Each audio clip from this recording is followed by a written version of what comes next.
Hello everyone, welcome to my channel complex point. और आज की इस वीडियो में हम लोग रूट 5 को इरेशनल नंबर प्रूव करने वाले हैं। तो कैसे प्रूव होगा वो हम लोग जानेंगे, लेकिन इरेशनल नंबर प्रूव करने से पहले इसमें जो भी कॉन्सेप्ट यूज होने वाले हैं वो हम लोग जान लेंगे। ठीक है सर, जैसे कि आपको इरेशनल नंबर का मतलब पता होगा, कन्फ्यूजन हो सकते हैं ना किसी किसी को, तो हम लोग क्या करेंगे ना, इस चीज़ में एकदम सारा चीज़ को एकदम समझते हुए बनाएंगे। ठीक है, पहले हम लोग इसके कॉन्सेप्ट को समझेंगे, उसके बाद हम लोग आसानी से प्रूव कर पाएंगे और आपको भी अच्छी तरह समझ में आएगा।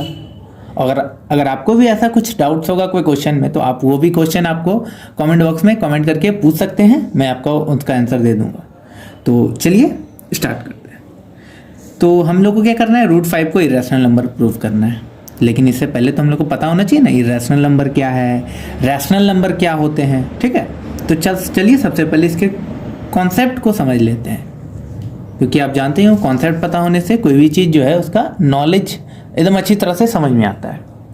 तो देखो, इस चीज़ को समझने से पहले हम लोग कुछ पॉइंट्स को समझ लेते हैं, जैसे कि रैशनल नंबर। रैशनल नंबर क्या होता है, तो कोई भी ऐसा नंबर जिसको कि हम लोग पी बाई क्यू फॉर्म में लिख सकते हैं, मीन्स फ्रैक्शनल फॉर्म में लिख सकते हैं, और पी और क्यू क्या होगा, वहाँ पे आपका इंटीजर होगा। ठीक है, और ध्यान रखना है कि पी और क्यू इंटीजर तो होना ही चाहिए, लेकिन ये कोई को प्राइम नंबर होने चाहिए। अब को प्राइम नंबर क्या होते हैं, इसमें कंफ्यूजन है, तो वो भी हम लोग समझेंगे, बस लास्ट तक बने रहो। तो देखो, रैशनल नंबर क्या होता है, कोई भी ऐसा नंबर जिसको पी बाई क्यू फॉर्म में लिख सकते हैं, जहाँ पे पी और क्यू इंटीजर होता है, क्यू 0 के बराबर नहीं होना चाहिए। क्यों नहीं होना चाहिए, क्योंकि अगर क्यू 0 के बराबर होगा तो वो जो है आपका अनडिफाइंड में आ जाएगा। ठीक है, तो इसीलिए और एक चीज ध्यान देने वाली बात है कि p बाई क्यू जो है वो को प्राइम नंबर होना चाहिए। कहने का मतलब है कि p और q जो भी होगा उसका कॉमन फैक्टर 1 के अलावा और कोई नहीं होना चाहिए। ठीक है, तो देखो रैशनल नंबर में दो टर्म होते हैं, एक तो टर्मिनेटिंग टर्म होते हैं जिसको कि जब आप डिवाइड करोगे तो वो एक ही बार में कैंसिल आउट हो जाएगा, जैसे कि 5 8 जा 40, 0.8। तो रिपीटिंग टर्मिनेटिंग समझ में आ गया।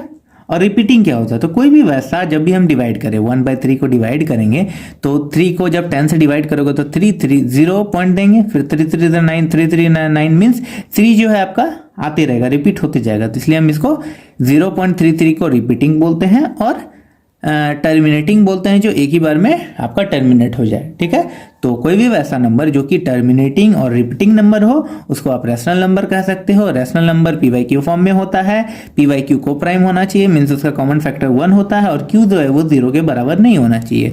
और मैंने रैशनल नंबर के कुछ एग्जाम्पल भी लिख दिए हैं, इसको भी आप समझ लो। ठीक है, अब देखो इरेशनल नंबर किसको कहते हैं, तो इरेशनल नंबर वैसे नंबर को बोलते हैं जो रैशनल नंबर का उल्टा हो। यहाँ पे क्या था, टर्मिनेटिंग नंबर बोलते थे और रैशनल नंबर को रिपीटिंग बोलते थे। तो इसमें क्या होता है, ना ही टर्मिनेटिंग होगा ना ही रिपीटिंग होगा, ना ही टर्मिनेटिंग ना ही रिपीटिंग, मतलब कोई भी ऐसा नंबर जो रिपीट भी ना करे और टर्मिनेट भी ना करे, उसको हम क्या बोलते हैं, इरेशनल नंबर।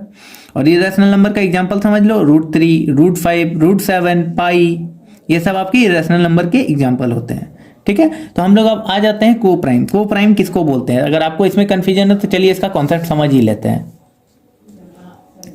को प्राइम क्या होता है, तो को प्राइम के एग्जांपल में हम ले सकते हैं 15 और 8 दो नंबर है। ठीक है, तो 15 का अगर हम कॉमन अगर फैक्टर निकालते हैं तो क्या आएगा, 15 का फैक्टर मीन्स 15 किस किस टेबल में आते हैं, तो 15 1 के टेबल में आता है, 3 में आता है, 5 में आता है और 15 में आता है। उसी टाइप से अगर 8 को देखें तो 8 1 के टेबल में आता है, 2 के टेबल में आता है, 4 के टेबल में आता है और 8 होता है। तो क्या आपको इन दोनों के फैक्टर में 1 के अलावा और कोई फैक्टर कॉमन दिख रहा है क्या, नहीं ना, 1 ही है दोनों में कॉमन फैक्टर। तो ऐसे नंबर को हम लोग को प्राइम बोलते हैं। इसके एग्जांपल 9 8, 5 9, 3 5, 2 3, ये सब आप लिख सकते हो को प्राइम। तो इतना तो समझ में आ गया। तो चलिए अब हम समझते हैं √5 को, अब आसानी से हम लोग प्रूव कर पाएंगे कि वो इरेशनल नंबर कैसे है। तो इस चीज को हम लोग एक कॉन्ट्राडिक्शन मेथड के थ्रू सॉल्व करने वाले हैं। ठीक है, तो वो लिखते हैं यूजिंग कॉन्ट्राडिक्शन मेथड। हम लोग कॉन्ट्राडिक्शन मेथड से यूज करके इसको सॉल्व करने वाले हैं। ठीक है, तो देखो हम लोग को क्या करना है ना, हम लोग को कॉन्ट्राडिक्ट करना है कि √5 इसमें क्या बोल रहा है, इरेशनल प्रूव करने। तो हम लोग इसका जस्ट अपोजिट करेंगे, मान लेंगे कि √5 को अगर रैशनल प्रूव करके देखते हैं, अगर रैशनल प्रूव नहीं हुआ तो हम लोग कह देंगे ना कि वो इरेशनल नंबर है। तो देखो, तो हम लोग लिखेंगे यूजिंग कॉन्ट्राडिक्शन मेथड एज्यूम, हम लोग मान लेते हैं कि √5 जो है इज अ रैशनल नंबर। क्या मान लेते हैं कि √5 जो है वो एक रैशनल नंबर है। तो जब √5 रैशनल नंबर है तो क्या हम उसको PYQ फॉर्म में नहीं लिख सकते हैं? मीन्स √5 को PYQ क्यों लिखे? क्योंकि एक रैशनल नंबर, और रैशनल नंबर फ्रैक्शनल फॉर्म में लिखा जा सकता है।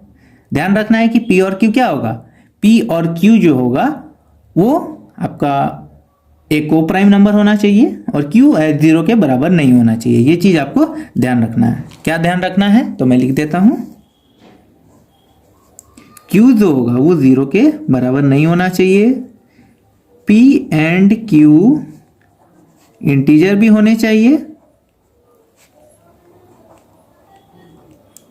और को प्राइम भी। ठीक है, को प्राइम कहने का मतलब है कॉमन फैक्टर 1 के अलावा और कोई भी नहीं होना चाहिए। इस चीज पे आपको ध्यान देना है कि P और Q को प्राइम नंबर होने चाहिए।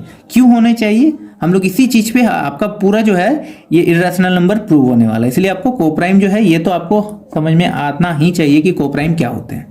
ठीक है, तो देखो √5 को अगर आप PYQ फॉर्म में लिख सकते हो तो अगर हम एक काम करते हैं कि दोनों साइड लेफ्ट हैंड साइड और राइट हैंड साइड स्क्वायर कर देंगे, स्क्वायरिंग बोथ साइड्स। तो अगर हम दोनों साइड स्क्वायरिंग कर देंगे तो देखो आपका क्या आता है। तो √5 को स्क्वायर करेंगे तो क्या आएगा, √5 का स्क्वायर इक्वल्स P/Q का स्क्वायर। ठीक है, तो हम √5 का स्क्वायर करेंगे तो क्या आएगा आपका, जब हम किसी भी रूट का स्क्वायर करते हैं तो वो नंबर खुद आ जाता है, मीन्स 5 आ जाता है। और P/Q जो है इसका होल स्क्वायर करोगे तो आपका आएगा P²/Q²। तो यहां से आपको क्या करना है, हम इस 5 को Q के जगह पे ले आएंगे और Q को 5 के जगह पे। तो देखो क्या आता है आपका, यहां से आएगा आपका Q² इक्वल्स P²/5 आ जाएगा। ये 5 हमने यहां ला दिया। यहां तक समझ में आया? कॉन्सेप्ट क्लियर है? हम इस चीज को क्या करेंगे, इक्वेशन 1 मान लेंगे।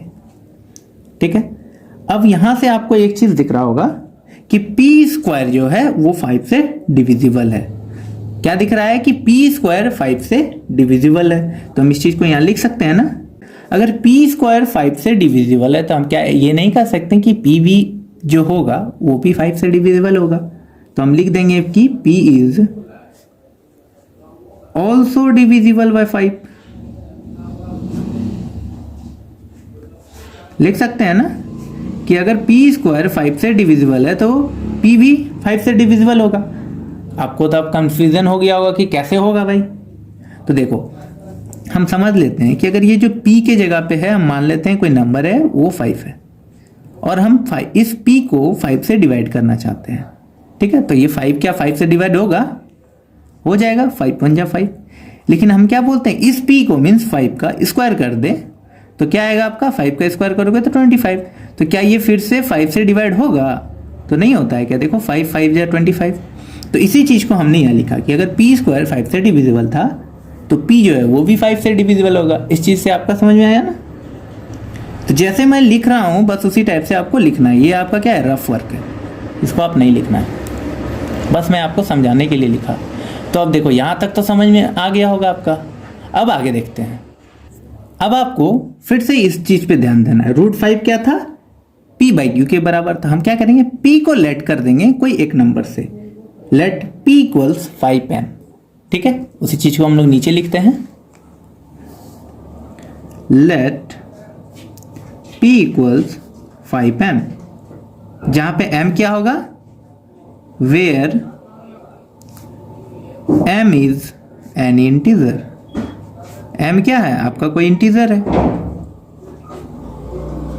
ठीक है, मीन्स P को क्या कर लिखना है हमें, P को अब हम क्या करेंगे 5m के बराबर कहेंगे ऊपर से ही। मीन्स पहले आपका क्या था, पहले आपका था √5 जो है वो P/Q के फॉर्म में है, ये था। ठीक है, अब हम क्या करेंगे, इस P के जगह पे क्या रखेंगे, 5m का वैल्यू पुट कर देंगे। ठीक है, तो आपका क्वेश्चन आ जाएगा कुछ इस प्रकार से, √5 इक्वल्स 5m/Q। ठीक है, तो फिर से हम ऊपर वाला ही काम करेंगे, स्क्वायरिंग बोथ साइड्स लिखना है आपको। तो जैसे ही आप यहाँ पे स्क्वायर करोगे तो आपका देखो क्या आता है, मीन्स √5 का स्क्वायर हो जाएगा किसके बराबर, 5m/q के होल स्क्वायर से।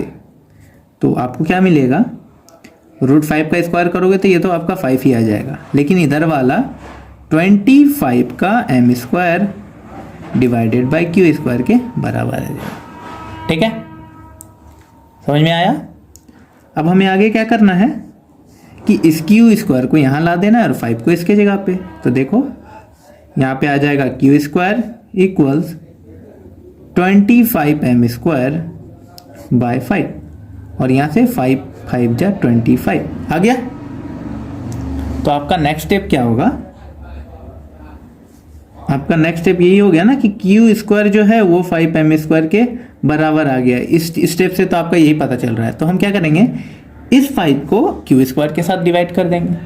तो जैसे ही आप q² के साथ डिवाइड करोगे तो देखो क्या आएगा, यहाँ से आ गया आपका q²/5 इक्वल्स m²। तो देखो यहाँ से भी आपको पता चल गया ना कि q जो है वो भी 5 से डिविजिबल है, जैसे कि हमने ऊपर किया था। तो उस चीज़ को फिर से लिख देंगे। तो हम यहाँ लिख सकते हैं ना कि q² जो वो 5 से डिविजिबल है, मीन्स q भी जो होगा वो भी 5 से डिविजिबल होगा, ऑल्सो डिविजिबल बाय 5। ठीक है, तो यहां से हमने क्या देखा कि इस इक्वेशन 2 और इक्वेशन 1 से आपको पता चल रहा है कि P और Q जो है दोनों, मीन्स P और Q जो है दोनों आपका 5 से डिविजिबल है। लेकिन मैंने आपको क्या बताया था कि √5 जो है वो रैशनल नंबर है और P और Q कोई को प्राइम नंबर होना चाहिए। कहने का मतलब है को प्राइम नंबर जिसका फैक्टर सिर्फ 1 आए, कॉमन फैक्टर क्या है 1 आए। लेकिन यहाँ पे आपको क्या पता चला कि वो P भी है 5 के साथ डिविजिबल हो रहा है और Q भी जो है वो भी 5 के साथ डिविजिबल हो रहा है। तो हम क्या कह पाएंगे इस चीज को कि ये जो नंबर है वो आपका रैशनल नंबर है, नहीं ना।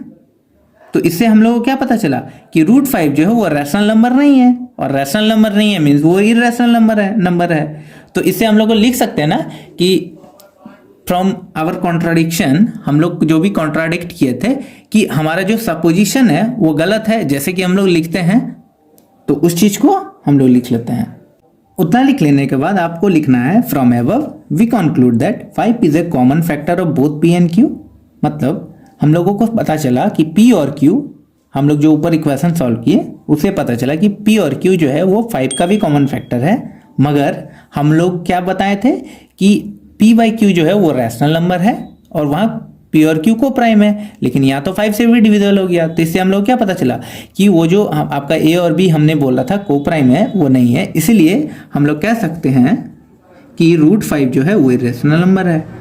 तो हैंस √5 इज इरैशनल नंबर।